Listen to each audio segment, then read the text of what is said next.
ओम शांति।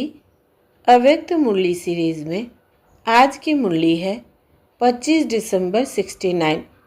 मुरली का हेडलाइन है अनासक्त बनने के लिए तन और मन को अमानत समझो। बाप दादा को कहाँ बुलाया है और किस लिए? अभी कहाँ बैठे हो? मधुबन में तो हो, लेकिन मधुबन में भी कहाँ बाप आए हैं? फुलवारी में बैठे हो या महफिल में? बाप दादा रूहानी रूहों को देख रहे हैं और साथ साथ हर एक फूल से निकले हुए रूह की खुशबुएं भी ले रहे हैं। जैसे वो लोग फूलों से इसेंस निकालते हैं, उनको रूह कहते हैं। उनकी खुशबू बहुत अच्छी और मीठी होती है। तो यहाँ मधुबन में रहते भी आज रूहानी दुनिया का सैर कर रहे हैं। आप सभी को भी रूहानी रूप में रह कर के हर कर्म करना है, तब सर्विस में व कर्म में रौनक आएगी। अभी नवीनता चाहते हो ना? वह जैसे चल रहे हैं उसमें संतुष्ट हो। नई रौनक तब आएगी जब हर कर्म में, हर संकल्प में, वाणी में रूहानियत होगी। रूहानियत कैसे आएगी? इसके लिए क्या करना है जो रूहानियत सदा कायम रहे? क्या बदलना है? हर एक ने भिन्न भिन्न बातें सुनाई। यह तो है मुख्य बातें जो सभी को पक्की ही है, परंतु रूहानियत ना रहने का कारण क्या है? वफादार फरमान बरदार क्यों नहीं बन पाते हैं? संबंध की कमी। संबंध में कमी भी क्यों पड़ती है? निश्चय बुद्धि का तिलक तो सभी को लगा हुआ है।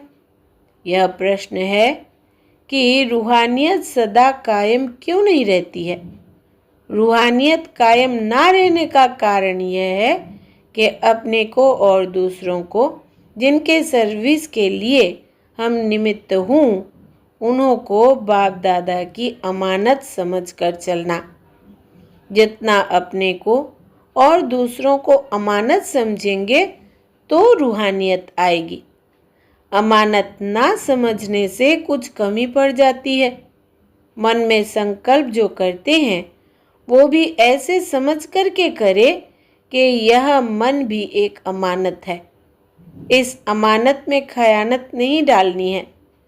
दूसरे शब्दों में आप औरों को ट्रस्टी कहकर समझते हो ना? उन्हों को ट्रस्टी कहते हो, लेकिन अपने मन और तन को और जो कुछ भी निमित्त रूप में मिला है, चाहे जिज्ञासु है, सेंटर है, व स्थूल कोई भी वस्तु है, लेकिन अमानत मात्र है। अमानत समझने से इतना ही अनासक्त होंगे, बुद्धि नहीं जाएगी। अनासक्त होने से ही रूहानियत आवेगी। इतने तक अपने को क्षमा पर मिटाना है। मिटाना तो है, लेकिन कहाँ तक? यह मेरे संस्कार है, यह मेरे संस्कार शब्द भी मिट जाए। मेरे संस्कार फिर कहाँ से आए? मेरे संस्कारों के कारण ही यह बातें होती है। इतने तक मिटना है जो कि नेचर भी बदल जाए। जब हर एक की नेचर बदले तब आप लोगों के अव्यक्त फीचर्स बनेंगे। संगम युग की संपूर्ण स्टेज की पिक्चर क्या है? फरिश्ते में क्या विशेषता होती है? एक तो बिल्कुल हल्कापन होता है। हल्कापन होने के कारण जैसी भी परिस्थिति हो वैसी अपनी स्थिति बना सकेंगे। जो भारी होते हैं वो कैसी भी परिस्थिति में अपने को सेट नहीं कर सकेंगे। तो फरिश्तेपन की मुख्य विशेषता हुई कि वो सभी बातों में हल्के होंगे, संकल्पों में भी हल्के, वाणी में भी हल्के, और कर्म करने में भी हल्के, और संबंध में भी हल्के रहेंगे। इन चार बातों में हल्कापन है तो फरिश्ते की अवस्था है। अब देखना है कहाँ तक इन 4 बातों में हल्कापन है। जो हल्के होंगे वे 1 सेकंड में कोई भी आत्मा के संस्कारों को परख सकेंगे और जो भी परिस्थिति सामने आएगी उनको 1 सेकंड में निर्णय कर सकेंगे। यह है फरिश्तेपन की परख।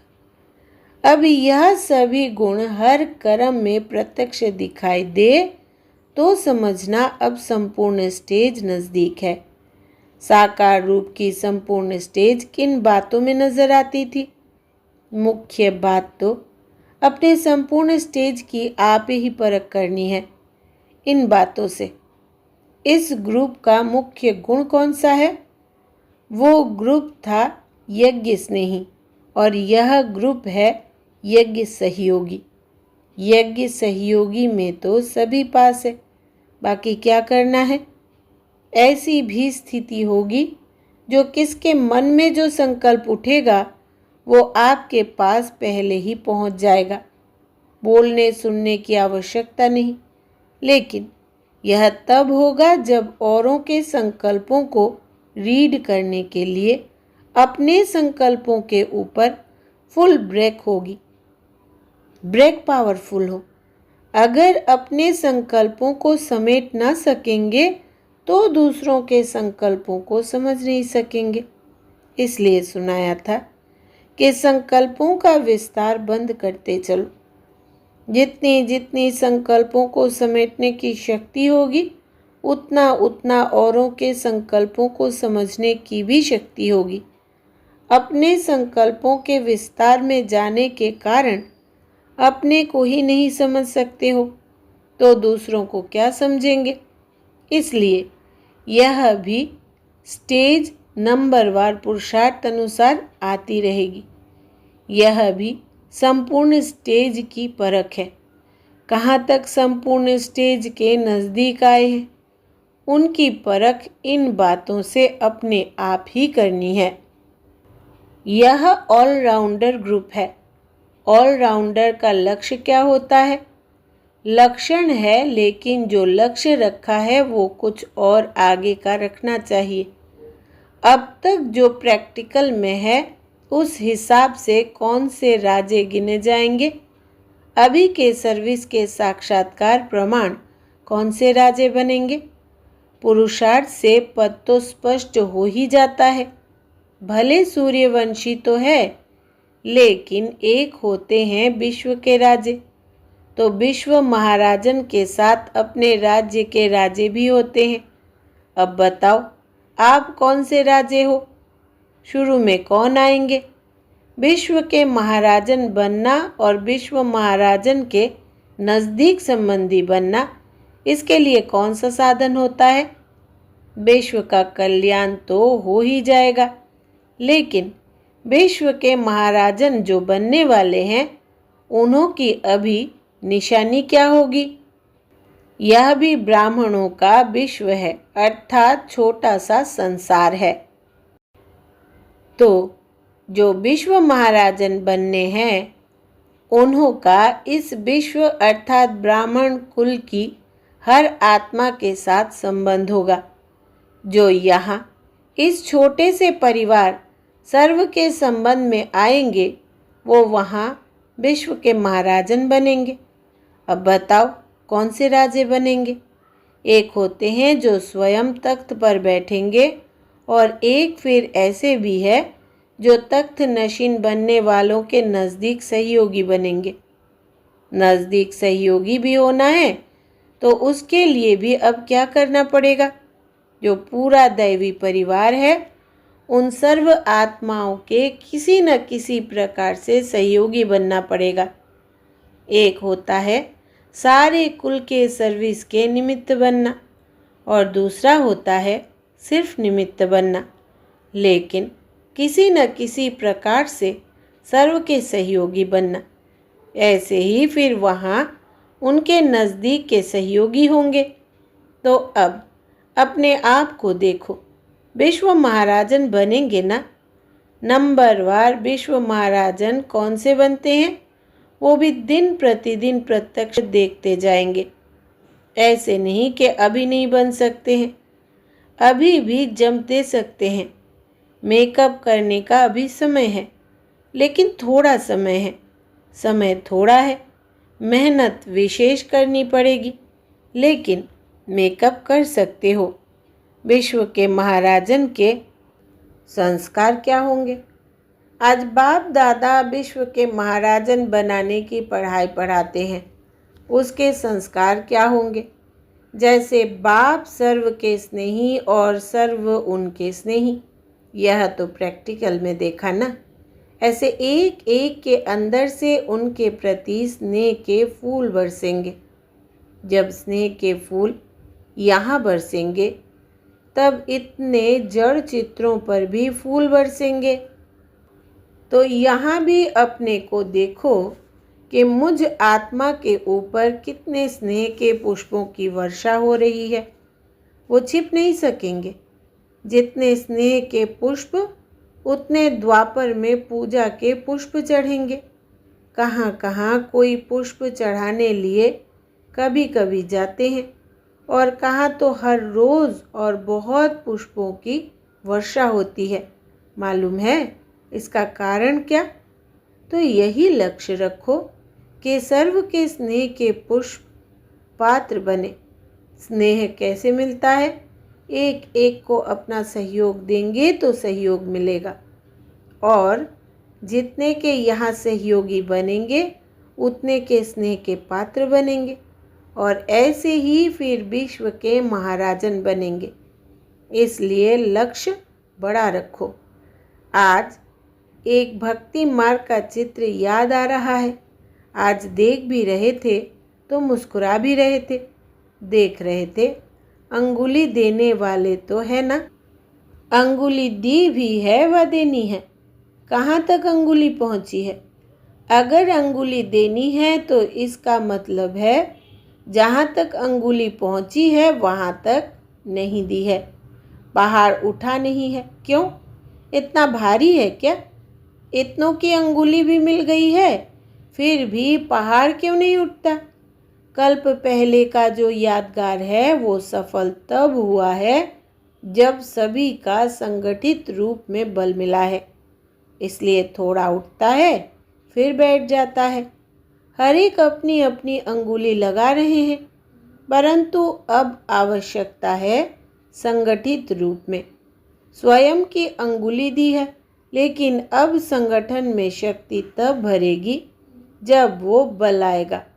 अब शक्ति दल की प्रत्यक्षता होनी है। सभी फूल तो बने हैं, लेकिन अब गुलदस्ते में संगठित रूप में आना है। अभी कोई पुष्प कहाँ कहाँ अपनी रंगत दिखा रहे हैं, कोई अपनी खुशबू दे रहा है, कोई अपना रूप दिखा रहा है। लेकिन रूप, रंग, खुशबू जब सब प्रकार के गुलदस्ते के रूप में आ जाएंगे, तब दुनिया के आगे प्रत्यक्ष होंगे। अब ऐसा प्लान बनाओ जो संगठित रूप में कोई नवीनता दुनिया के आगे दिखाओ। एक एक अलग होने के कारण मेहनत भी ज़्यादा करनी पड़ती है, लेकिन संगठन में मेहनत कम, सफलता जास्ती होगी। जब संगम युग के संगठन को सफल बनाएंगे, तब सर्विस की सफलता होगी। योग्यताएं सभी है, लेकिन योजना तक रह जाती है। अब अपनी योग्यताओं से औरों को भी बाप के समीप लाने योग्य बनाओ। यह जो ग्रुप है, यह है आत्माओं के संबंध जुड़वाने की नींव डालने वाला। जैसी नींव डलेंगे, वैसे ही उन्हों के आगे जीवन बनेगी। सभी बातों में जितना खुद मजबूत होंगे, उतना अनेकों की नींव मजबूत डाल सकेंगे। जितनी अपने में सर्व क्वालिफिकेशन होंगी, ऐसी ही क्वालिटी आएगी। अगर अपने में क्वालिफिकेशन कम है, तो क्वालिटी भी कम आएगी। इसलिए ऐसे समझो कि हम सभी नींव डालने वाले हैं। अपनी क्वालिफिकेशन से ही क्वालिटी आएगी। आप समान तब बना सकेंगे जब बाप दादा के गुणों की समानता अपने में लाएंगे। अच्छा, पूरी मुरली में से विशेष बातें। रूहानियत कायम ना रहने कारण यह है कि अपने को और दूसरे को जिनके सर्विस के लिए हम निमित्त हूँ उन्हों को बाप दादा की अमानत समझकर चलना। जितना अपने को और दूसरे को अमानत समझेंगे तो रूहानियत आएगी। अमानत ना समझने से कुछ कमी पड़ जाती है। मन में संकल्प जो करते हैं वो भी ऐसे समझ करके करे कि यह मन भी एक अमानत है। इस अमानत में खयानत नहीं डालनी है। दूसरे शब्दों में, आप औरों को ट्रस्टी कहकर समझते हो ना, उन्हों को ट्रस्टी कहते हो, लेकिन अपने मन और तन को और जो कुछ भी निमित्त रूप में मिला है, चाहे जिज्ञासु है, सेंटर है, व स्थूल कोई भी वस्तु है, लेकिन अमानत मात्र है। अमानत समझने से इतना ही अनासक्त होंगे, बुद्धि नहीं जाएगी। अच्छा, ओम शांति।